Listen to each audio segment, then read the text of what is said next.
Hello, second video discussing non-duality, or this. It just seems that for whatever reason some people are pulled or drawn towards a deeper meaning to life, or it seems like some people want to know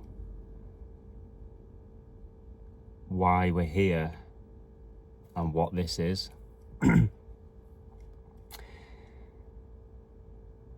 on the flip side to that, it seems like the majority of people in the world are not interested at all in the deeper meaning of what this is or why we're here.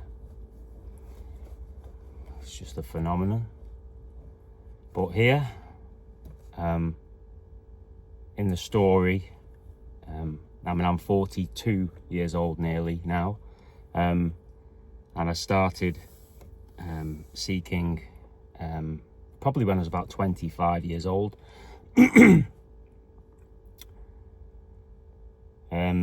Because of childhood trauma,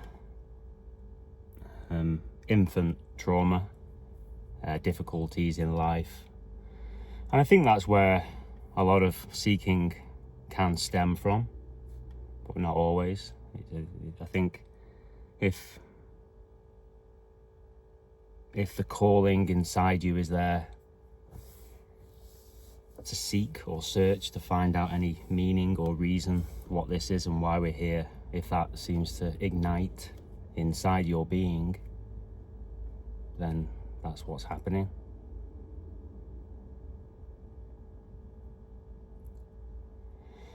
So obviously I've been a seeker for many years, but what are you seeking?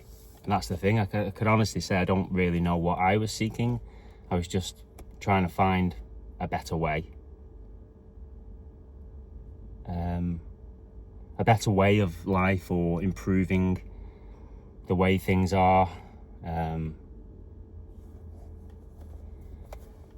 it seems that everybody's doing that. And I got caught up in that.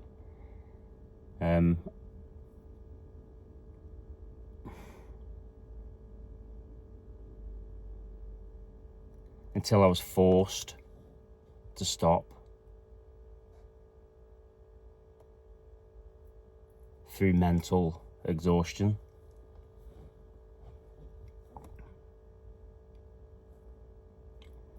I probably had my first glimpse. I think I was about 10 years old.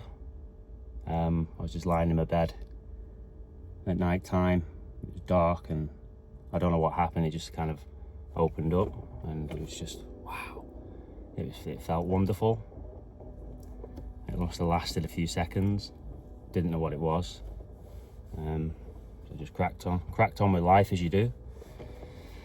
As I said, that calling is always there then. There seems to be a rip in existence, and the light pours through, and it won't let you stop.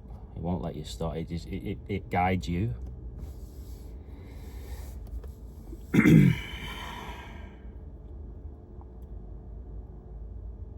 Just want to give a shout out to Nkosi.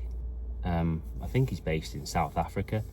I had my first major glimpse probably about 3 months ago while listening to many of Nkosi's videos.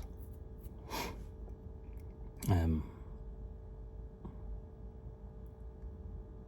I think I mentioned on a previous video that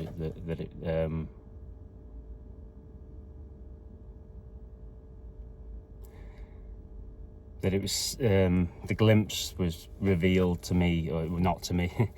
When the glimpse happens, you're not there to see, or you're not there. The person is not there to see or have a true understanding of what this is. The person can't ever see that. And I think that's where a lot of problems happen with the term enlightenment and people seeking for enlightenment. You've got people dedicating their lives, traveling to particularly the eastern parts of the so-called world, spending thousands and thousands on retreats, which, there's nothing wrong with that. It's just people go to the gym, people drive cars, people go bungee jumping, people go to retreats and try to seek God. It's just what happens.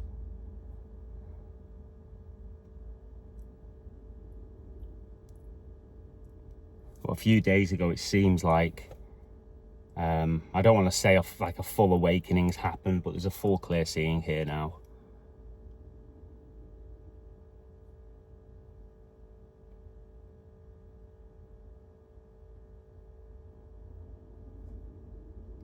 It feels light, airy, wonderful, soft.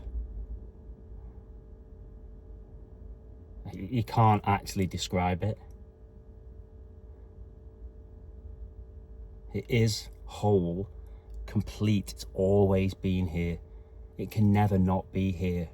Your being is always there. It's always there. But it can't be seen when this mind is going like that. You've no chance. I'm a busy professional in the story. I've got a business in sales and a wife and boys, hectic lifestyle. And the mind it does race, and sometimes it goes really, really fast. And the only way really to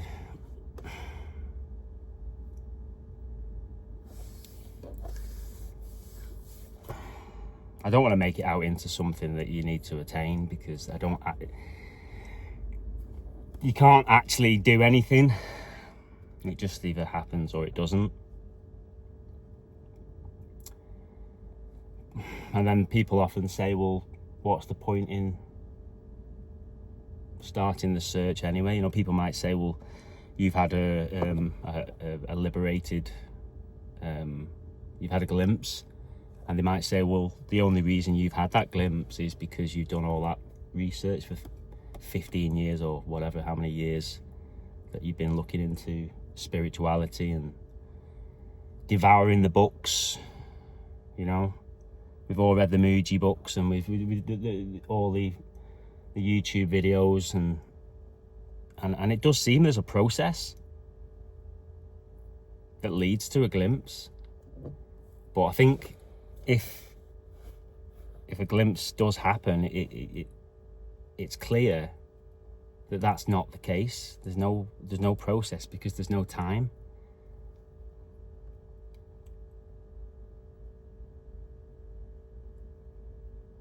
It's revealed that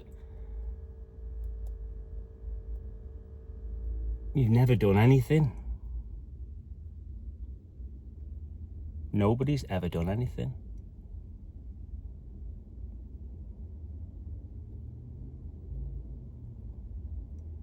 I mean, they have, but only in your mind. You've done loads of things, in your mind.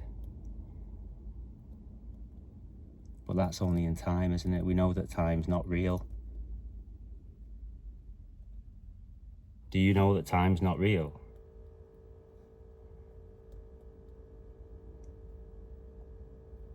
Fucking feels real.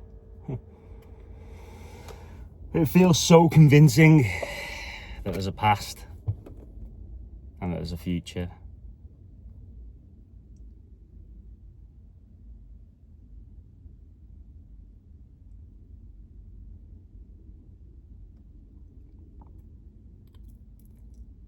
But when you just sit in your own being, and not the being that you think's in the body. The being's everywhere.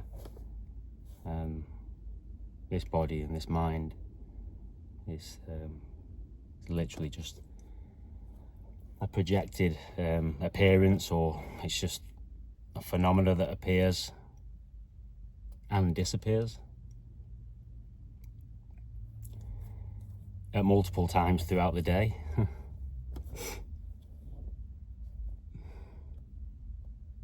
So if the body and the mind can appear and disappear multiple times in the day, how could you be the mind and the body? The only thing that's here all the time is this. It's not your mind and body. It's this that your mind and body appears in.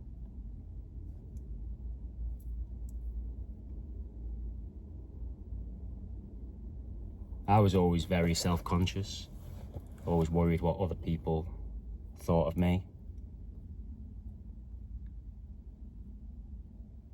I was always worried what people thought of me.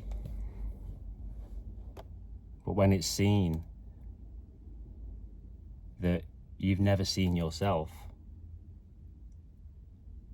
you know, your person that you think you are, the stories of the past, you know, they're just imagined.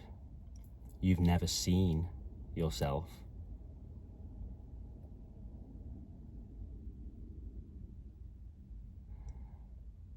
And when that's seen,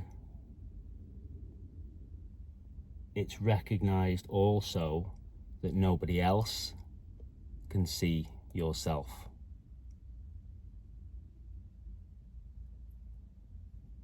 And then there are no others.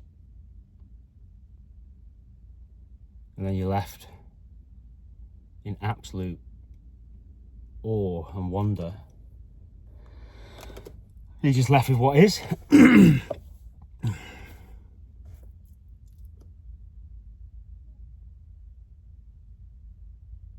But life goes on.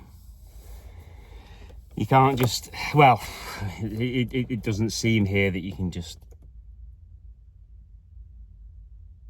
sit and meditate in this all the time, because life does kick in.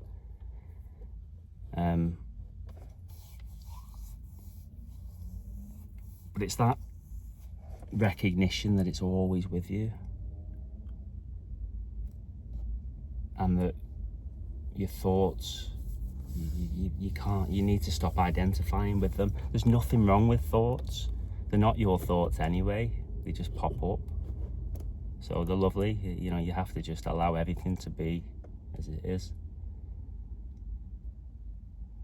I've been terrorized with thoughts and emotions and feelings for decades.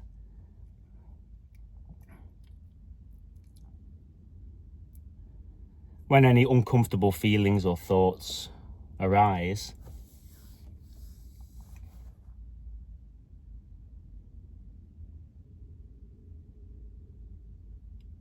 it's seen that they just arise from nowhere, for no reason. And even if the feelings are uncomfortable or the thoughts are uncomfortable, it's only you that thinks that that feeling or thought is uncomfortable. The true you, the true being, doesn't give a shit what you think. The feeling, whether you think it's good or bad, or the thoughts that come, whether you think it's good or bad, it does not matter at all. The feelings or thoughts that appear in this are literally the same as a bird flying in your view from one side to the other, or the sound of a dog barking. It comes and goes.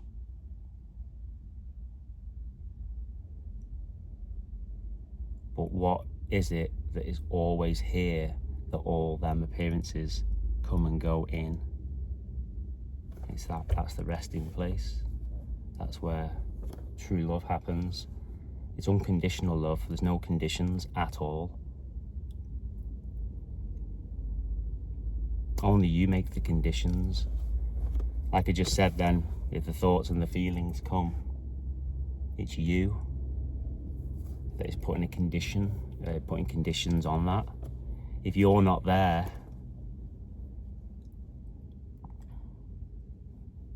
the feelings are not anything, they're not good or bad, they're neutral. That's a good word. Everything seems neutral. You know, of course, things are going to happen.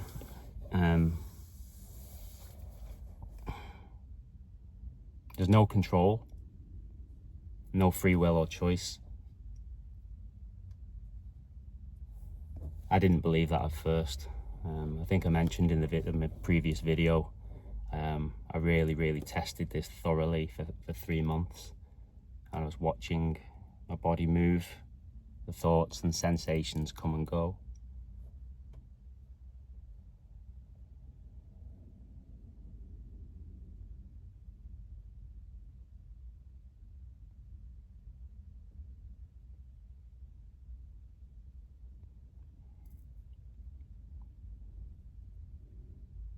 It's hard to talk to people about this as well.